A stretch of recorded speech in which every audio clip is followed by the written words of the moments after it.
കഴിഞ്ഞ ക്ലാസ്സിൽ നമ്മൾ ക്രൈസോഫൈറ്റ്സിനെ കുറിച്ച് പറഞ്ഞിട്ടുണ്ടായിരുന്നു. ഈ ക്ലാസ്സിൽ നമ്മൾ ഡൈനോഫ്ലജലേറ്റ്സിനെ കുറിച്ച് നോക്കാം. ഡൈനോഫ്ലജലേറ്റ്സ് എന്ന് പറയുന്നത് they are mostly photosynthetic organisms അല്ലേ.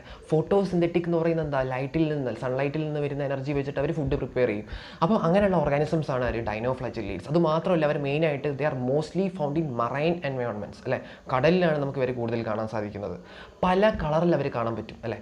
Yellow, green, brown, blue, red അല്ലേ. Yellow, green, brown, blue, red. അപ്പോൾ ഇത്രയും കളേഴ്സിൽ നമുക്ക് അവരെ കാണാൻ സാധിക്കും. അപ്പോൾ ഇത്രയും വ്യത്യസ്തമായിട്ടുള്ള കളേഴ്സ് അവരെ കാണാൻ സാധിക്കുന്നത് അവരുടെ പിഗ്മെൻറ്റിൻ്റെ സാന്നിധ്യം ഉള്ളതുകൊണ്ട്, അവരുടെ സെല്ലിൽ പ്രത്യേക തരം പിഗ്മെൻറ്റ് ഉള്ളത് കൊണ്ടാണ്. അപ്പോൾ ഏത് പിഗ്മെൻ്റ് ആണോ പ്രസൻ്റ് ആയിട്ടുള്ളത് അതിനനുസരിച്ചാണ് അവർക്ക് ഈ yellow, green, brown, blue, red colours വരുന്നത്. അവിടെ സെൽ വാൾ നിർമ്മിച്ചിരിക്കുന്നത് സ്റ്റിഫ് സെല്ലുലോസിക് പ്ലേറ്റ്സ് കൊണ്ടാണ്. എന്താണ് സ്റ്റിഫായിട്ടിരിക്കുന്ന സെല്ലുലോസിക് പ്ലേറ്റ്സ് കൊണ്ടാണ് ഉണ്ടാക്കിയിരിക്കുന്നത്. ഇനി നമ്മൾ നോക്കിക്കഴിഞ്ഞിട്ടുണ്ടെങ്കിൽ അവരുടെ ഈ ഒരു രണ്ട് സെൽ പ്ലേറ്റ്സിൻ്റെയും ഇടയിലുള്ള സ്പേസിൽ അവിടെ ഒരു ഫറോ ഉണ്ട്, ഒരു കുഴിയുണ്ട്. ആ കുഴിയിൽ നിന്ന് ലോഞ്ചിറ്റ്യൂഡിനലി എന്ത് എറൈസ് ചെയ്യുന്നുണ്ട്, ഒരു ഫ്ലജല്ല എറൈസ് ചെയ്യുന്നുണ്ട്.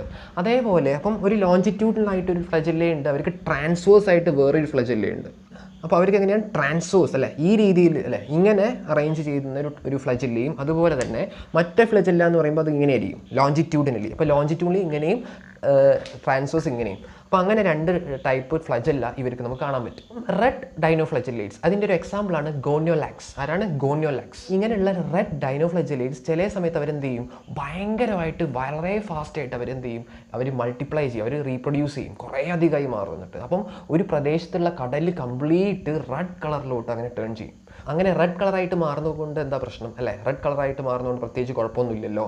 പക്ഷേ ഇവർ പ്രശ്നക്കാരാണ്. നമ്മുടെ ഈ റെഡ് ഡൈനോഫ്ലജലേറ്റ്സ് എന്ത് ചെയ്യുന്നുണ്ട്, കുറേയധികം ടോക്സിൻസ് എന്ന് പറയുന്ന ടോക്സിൻസ് എന്ന് പറയുന്നത് നമുക്കറിയാം വിഷവസ്തുക്കളാണ്. അപ്പം വിഷവസ്തുക്കൾ ധാരാളം ഇവരെന്ത് ചെയ്യുന്നുണ്ട്, പുറത്തോട്ട് സെക്രീറ്റ് ചെയ്യുന്നുണ്ട്. അപ്പം കുറേ അധികം റെഡ് ഡൈനോഫ്ലജലേറ്റ്സ് ഒരു സ്ഥലത്ത് ഉണ്ടാകുന്നതിന് നമ്മൾ റെഡ് ടൈഡ്സ് എന്ന് പറയും അല്ലേ. ആ ഒരു കടൽ ഫുള്ള് ചുവപ്പ് കളർ കാണുന്നതിന് നമ്മൾ എന്ത് പറയാം, റെഡ് ടൈഡ്സ് എന്ന് പറയും. അപ്പം അങ്ങനെ റെഡ് ടൈഡ് ഫോർമേഷൻ്റെ പ്രശ്നം എന്ന് പറയുന്നത് ധാരാളം ടോക്സിൻസ് അവിടെ അക്യുമുലേറ്റഡ് ആവും.